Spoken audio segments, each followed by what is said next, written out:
երբ ազգային անվտանգության ծառայությունը մի փաստաթուղթ է գրում, որում նշվում է, որ ինչ-որ մի լրատվականի կամ ինչ-որ մի անձի կարևոր չի, ի պատասխան հայտնում են, որ այսինչ անձը հանդիսացել է գործակալ, դա գիտեք 86-88 թվականներին 86-80, դա գիտեք, ես չգիտեմ, սրանից ավելի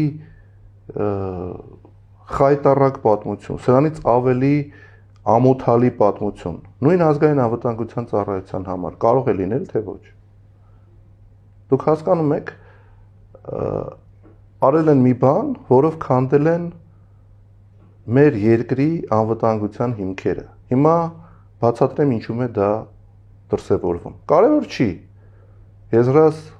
Սրբազանը կամ այլ ինչ-որ մի անձ գործակալական ցանցում եղել են, թե չեն եղել։ Կարևորը այն է, որ ազգային անվտանգության ծառայության սրբերի սրբոց համարվող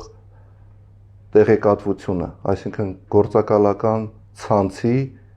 չբացահայտելու ուխտը, տենց ասեմ, որ տրվել է այսօր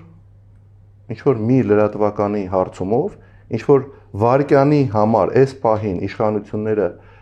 PR ակցիա անելու համար քանդում են մի ողջ համակարգ, դա ուղղակի զզվելի է, զզվանք է առաջացնում։ Մի հատ շատ պարզ օրինակ եմ ուզում ձեզ բերեմ։ Ազգային անվտանգության ծառայությունը առհասարակ հատուկ ծառայություններ աշխատում են շատ փոքրաքանակ մարդկանցով։ Ազգային անվտանգության ծառայությունը իրավապահ մարմիններում ամենաքիչ անձնակազմ ունեցող օպերատիվ աշխատողների մասին է խոսքը, սահմանապահների մասին չի։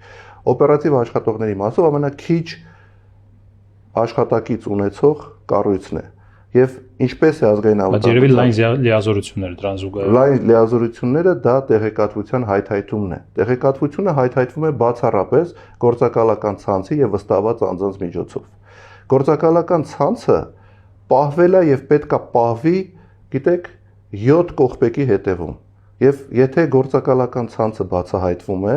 դա նշանակում է, որ քանդում են ողջ համակարգը, քանդում են անվտանգային մարմինների ողջ համակարգը։ Անվանեսյան, բայց եթե խոսքը տեսեք, եկեք շարունակենք։ Երբ որ այսօր հրապարակում են, այս պահին ինչ-որ մի արդյունք ստանալու համար, ընդ որում տեղեկատվական արդյունք ստանալու համար, ոչ թե դա սպառնալիք էր պետությանը, ոչ թե ինչ-որ մի խնդիր էին լուծում, այլ ուղղակի PR ակցիա էր, որ ցույց տան, թե իբր եկեղեցին կառավարվում է օտար երկրի ուժերի կողմից։ Դա որ անում են, մտածում են, որ քանդում են ողջ անվտանգային համակարգը Հայաստանի